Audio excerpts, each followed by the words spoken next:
Sim, meus amigos, depois de mais uma daquelas novelinhas padrão, chegou reforço no Palmeiras. Richard Rios é o novo volante do Verdão, vindo do Guarani. No vídeo de hoje vamos conversar tudo que a gente precisa sobre o jogador, as necessidades do elenco do Palmeiras que ele pode resolver ou pode tentar suprir, como ele pode encaixar nesse time e muito mais. Vem comigo.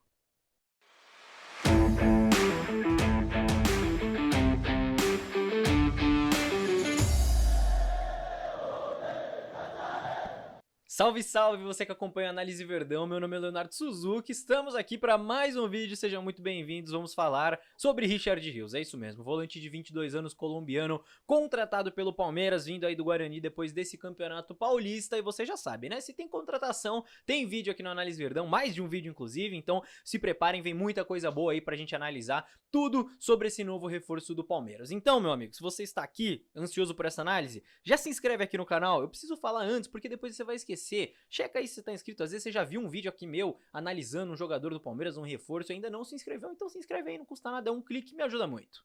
E eu não vou mais enrolar vocês, vamos falar sobre Richard Rios e primeiro de tudo, a gente precisa contextualizar uma coisa importante que é: vamos entender por que o Palmeiras foi atrás desse jogador, e não só desse jogador, mas de um jogador dessa posição, de um volante. Por que o Palmeiras foi atrás de um volante que se destacou no Campeonato Paulista, certo? A necessidade do elenco do Palmeiras é muito clara já há muito tempo, acho que isso é uma unanimidade aí entre os torcedores, que tá faltando um jogador dessa posição aí no elenco do Palmeiras, e isso é muito fácil de perceber quando a gente entende toda a trajetória do Abel nesses primeiros meses de 2023, adaptando o elenco e fazendo mudanças para tentar suprir essa carência.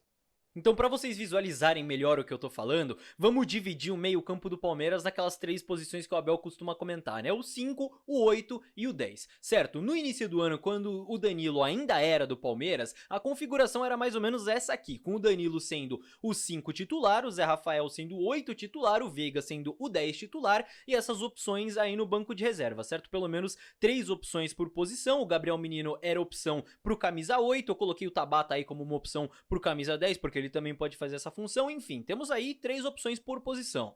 Agora, quando a gente perde o Danilo, não é só um jogador saindo, tem as modificações que o Abel faz. Então, o Zé Rafael passa a ser 5, disputando ali com a Atuesta, com o Fabinho, o Menino passa a ser o 8 titular e o camisa 10 ali não se modifica. Mas o que aconteceu recentemente? Lesões. E aí a gente perde o Atuesta e perde o Tabata. Então a configuração que a gente tem é de Zé Rafael sendo camisa 5 titular, com o Fabinho sendo reserva imediato, uma coisa que o Abel já disse na última coletiva, o Menino sendo 8 titular com o Jailson como opção, e o Jailson tem entrado várias vezes no lugar do Veiga como esse 10 entre aspas, e o John sendo a única opção para reserva do Veiga. Então a gente tem duas opções por posição, duas para 5, duas para 8, duas para 10, só que nenhum desses reservas está próximo ali do nível do titular, né? Você tem o John que é um reserva pro Veiga, não preciso nem falar a diferença que a gente tem de um jogador pro outro, Gabriel Menino e Jailson também, né? O Jailson ainda não conseguiu retomar aquele desempenho que ele teve pré-lesão no Palmeiras, e o Fabinho talvez seja o que tá jogando melhor desses três aí, né, o que tá entrando melhor, mas também, né, do Zé Rafael. Portanto, com a chegada do Richard Rios, como a gente tem essa configuração, vocês veem aí na tela no campinho, chegando mais um jogador para essa posição. Eu coloquei ele ali de 8, porque vocês vão entender, daqui a pouco a gente conversa certinho sobre isso, mas pelo menos a gente ganha mais um jogador aí para essa rotação do meio campo. E aí quando a gente vai pro encaixe do jogador, a gente precisa entender a função do volante no Palmeiras do Abel Ferreira, certo? No momento sem bola, né, falando mais de posicionamento aqui, não é difícil de imaginar porque o Palmeiras, na grande maioria das vezes, marca em duas linhas de 4. Então o Richard Rios deve ser esse jogador que se alinha ao outro volante para marcar ali por dentro, né, na frente dos zagueiros. Não se atentem necessariamente aos nomes aí na imagem, eu coloquei o Breno Lopes porque ele jogou a maioria da última partida, mas enfim, é só para vocês visualizarem um pouco esse desenho. Agora, no momento com bola, Zé Rafael e Gabriel Menino no Palmeiras têm duas funções distintas e a gente precisa entender onde que o Richard Rios vai se encaixar aí, se vai ser nas duas ou se vai ser em uma. Vocês veem na imagem como o Palmeiras tá desenhado quando vai atacar, então com a saída de 3, os dois jogadores abertos e tudo mais. E aí qual que é o negócio?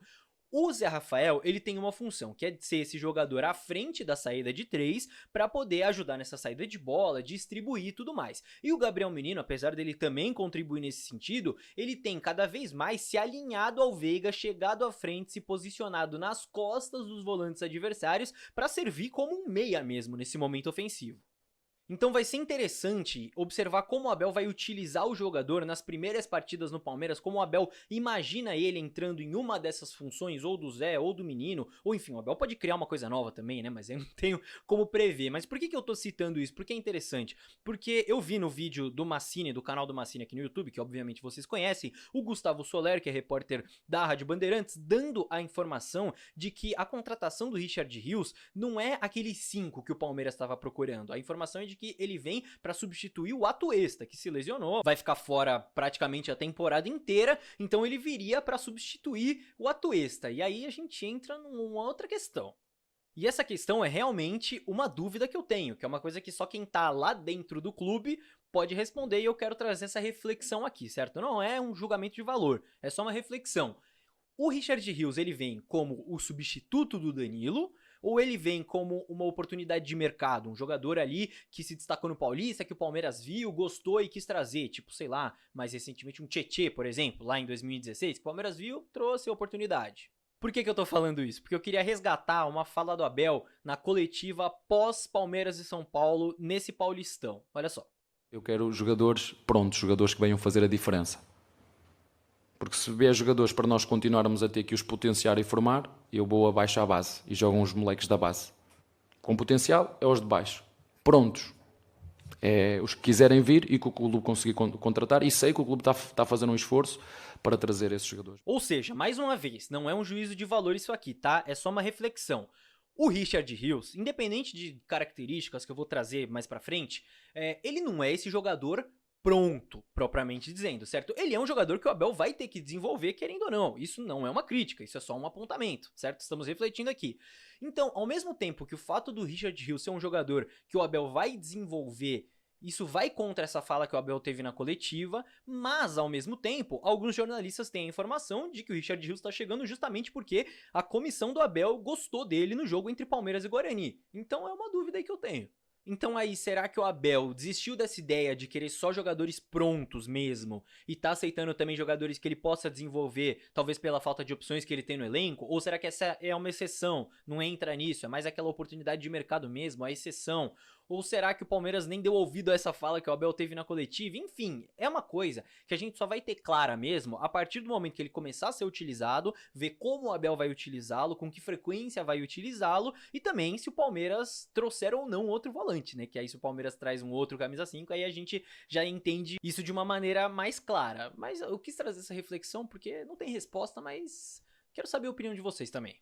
Agora, sobre o jogador propriamente dito, sobre o Richard Rios e as suas características, quais são os seus pontos fortes, quais são os seus pontos fracos que aí o Palmeiras vai precisar desenvolver, o que ele faz quando tá com a bola, o que ele faz quando tá sem a bola, quais são os seus comportamentos, como ele jogou nesse Paulista pelo Guarani. Estamos preparando uma análise completíssima com tudo isso para complementar este vídeo aqui, certo? Então se inscreva, estamos conferindo todos os jogos do Richard Rios, separando lances para trazer aqui no vídeo também. Então, para se você não quiser perder, inscreva-se aqui no canal que vai ser fino, tá? Então vem com a gente. Eu quis separar as duas coisas porque eu acho que as reflexões que eu trouxe nesse vídeo são reflexões importantes pra gente pensar a respeito dessa necessidade do elenco, de como fica o elenco, do que a contratação do Richard Rios significa em termos dessas necessidades de elenco, da busca do Palmeiras no mercado, enfim, todas essas questões. E eu quero, claro, que vocês participem aqui nos comentários, que vocês me contem o que vocês acham, o que vocês acharam dessa contratação e aí a minha opinião, a minha análise sobre o jogador em si, as suas características e tudo mais. No próximo vídeo vocês vão conferir. Fechou, rapaziada? E agora, se você chegou até aqui, deixa o seu likezinho, né? Eu tenho que falar isso em todo fim do vídeo, porque o pessoal esquece. Você chegou até aqui, você conferiu a análise inteira, me ouviu falando aqui por 10 minutos, então deixa o likezinho aí, é só um clique e você me ajuda muito. Não preciso nem lembrar pra você se inscrever, né? Já falei bastante nesse vídeo, e claro, pra você participar aí nos comentários. Fechou, rapaziada? Muito obrigado por estarem comigo até aqui, vejo todos no próximo vídeo. Tchau, tchau.